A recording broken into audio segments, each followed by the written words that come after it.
Okay, welcome back. Let's do part two and wrap up the intelligence notes. So the last thing that I was saying in part one was the difference between achievement test and aptitude test. Once again, achievement test what you learned, like anything we do with our unit test, a final exam, the AP exam. It's testing what you learned. An aptitude test is predicting how well you're going to be able to do. So, like the SAT is supposed to measure how well you do in college. So, is it a predictive test? Does it measure that? That's an aptitude test. And this is showing you a positive correlation. Remember that X and Y rise together. SAT scores, the higher they go, the higher a student's IQ score was. So, they are positively correlated. So the other IQ test that is used today, other than Stanford Binet, is the Welshler test. And David Welshler was a Romanian immigrant, and when he came to the United States, he was forced to take the Stanford Binet, and he was thought to be feeble-minded, and he's actually a brilliant man. So he did not like the Stanford Binet, and he came up with his own intelligence test that he thought was less biased, specifically to people who were not speaking the language the test was given in. Okay. The Welshler Adult Intelligence Scale and then the Welshler Intelligence Scale for Children are both still used today. The WISC is used to help pinpoint disorders for children in elementary school. And these are some of the examples of the questions that are on there. I'll make this a little bigger. Hopefully you can see. But it has you like put things in order of like an order, like a series of how to build a snowman, and you have to put the four stories, four slides together. Can you assemble this picture? Can you take blocks and make that same shape? So it's definitely different than the Stanford Binet, and that's why this is kind of more kid-friendly as well. All right, so hopefully you remember when we talk about intelligence testing, we're always going to use a bell curve. And I've talked about this when we learned about bell curves at the very, very beginning. So standardization means ultimately in order to have an IQ score, we have to have a baseline of what that means, meaning we have to know where the average falls of our general population, because you have to know if you're above average or below average. So if we don't have an average to start with, we don't know where we fall. So we use a bell curve to do this. And when we learned bell curves, I talked specifically about this, okay? So for the Welshler Intelligence Test, once again, a 100 is average intelligence, not only for Stanford Binet, but also for Welshler. It's the same measurement. And we have standard deviations from that average, okay? And if you remember, hopefully you do, pull this down, our two numbers that come with our bell curve are 68 and 95. 68% of the population falls within one standard deviation of the mean of 100, and 95% of the population falls within two standard deviations of the mean. And then you have 5% who are extreme outliers. So our extreme outliers, like as a joke, would be your Sheldon Cooper's Big Bang Theory joke. They would be the people that lie all the way up here. Their brilliance is unmatched by the general population. And then down here in this area would be someone with severe mental retardation. We'll talk about the categories of what that means, the legal definition of mental retardation, and what it means to fall in the severe category.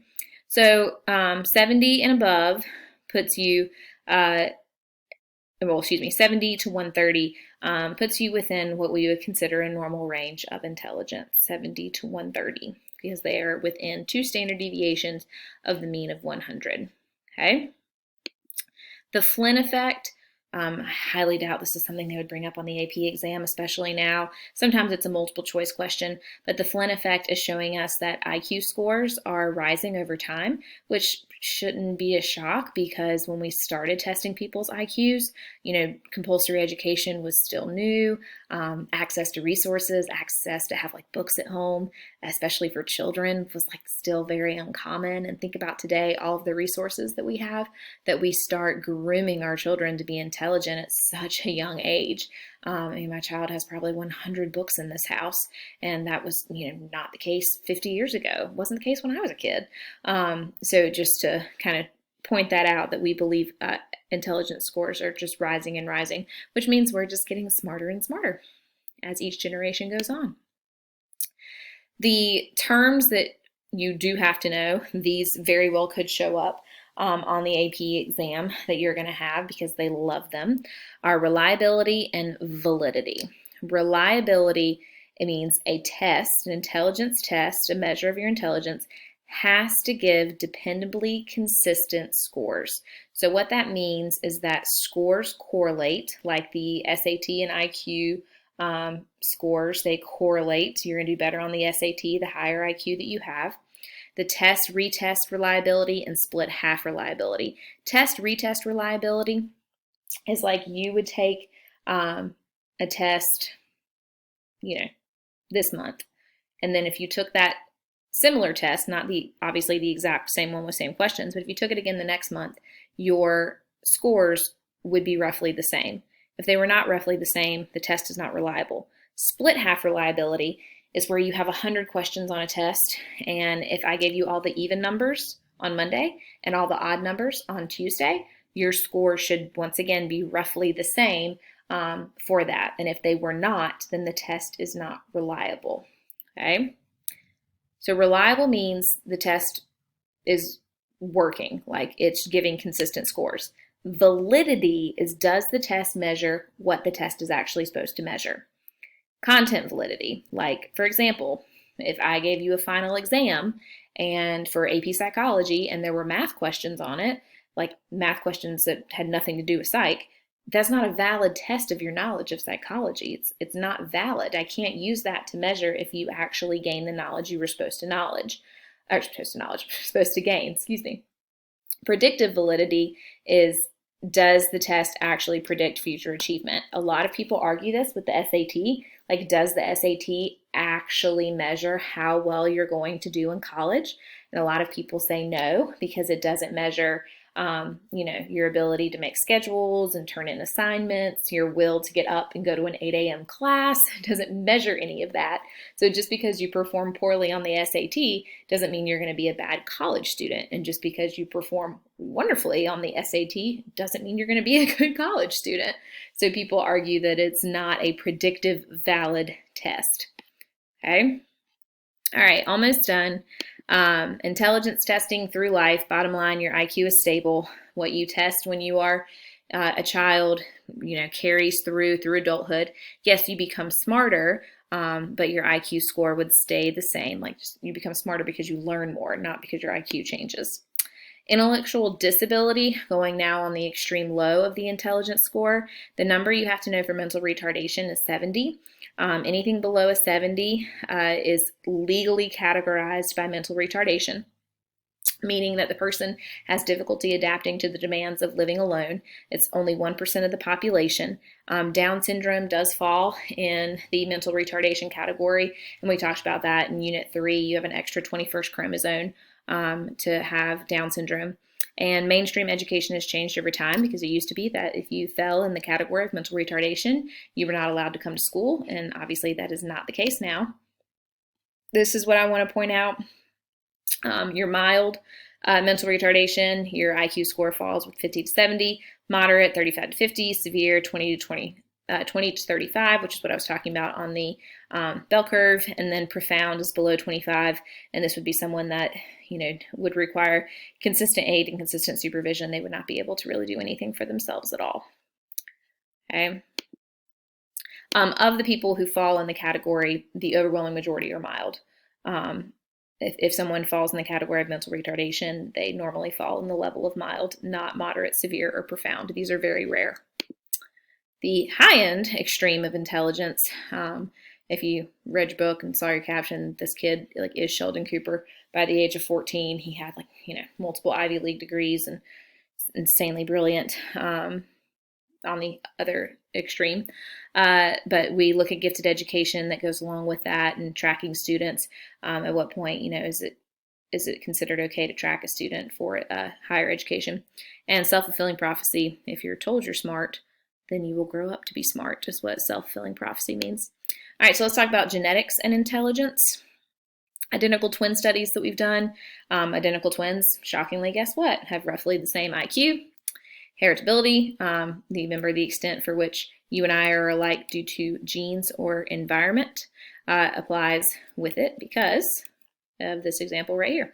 So identical twins reared together have pretty much, same IQ. A 1 would be perfect. They have the exact same IQ, so they're right underneath it. Identical twins reared apart lowers, but it's still very high. Fraternal twins reared together, which, remember, if you're a fraternal twin, you do not share the same DNA other than a sibling. Like it's the same as having a sibling.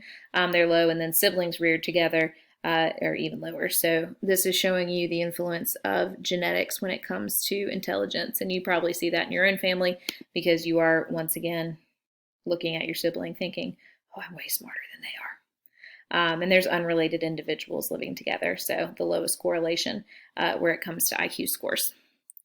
So that's genetics. Remember, heritability is, do we blame our genes or do we blame environment? The environmental influences that go along with intelligence, we know for a fact that early environment influences intelligence. I showed you this with Unit 3. Hopefully you remember I put up a picture of a rat in a cage, and one rat had a stimulated cage and one rat just had food and water, and the actual intelligence of the rat was much higher when it had a stimulating cage. So it's the same thing for humans. If you plop your kid in front of the TV from the time that they're 6 months old and the TV raises them, it's not going to have the same effect as if they are doing enriching, stimulating activities with other humans. One of the things that your book points out, unfortunately, is the orphanages that are in the Eastern Bloc in Russia. Kids are put in cribs and left alone because there's so many of them. They barely get any human interaction all day because there's a few people taking care of 100 kids. And they're growing up to have a lower intelligence because they're not having that interaction with someone else. That's why we started Project Head Start, because we wanted kids to be in the United States. We wanted them to be in pre-K where they were learning at a very, very young age to help out their intelligence later on in life. Okay. Gender differences and gender similarities. Normally what we're going to talk about specifically is how this leads to stereotype threat. And that's what I'm going to jump to here. Stereotype threat is when there's a stereotype and the stereotype can affect how people perform on a test when they think that the stereotype is being pressed onto them. So like women score higher on math exams when there's no men in the group because overwhelmingly it is a stereotype that men are better at math than women. So women actually score better on math exams when there are no men present in the room taking the test. That's stereotype threat. Same thing goes with ethnicities. Students that are in a minority ethnicity perform better on a test when the person administering the test is the same ethnicity as them. So that's stereotype threat. The threat of a stereotype can actually weaken or worsen a student's performance on a test. Okay, and that's the last part with that. The end. Made it just a little over 13 minutes. Remember, Zoom class live Tuesday at 1 o'clock, and we'll talk about these big points again. Thank you. Take your reading quiz, and I'll see y'all soon.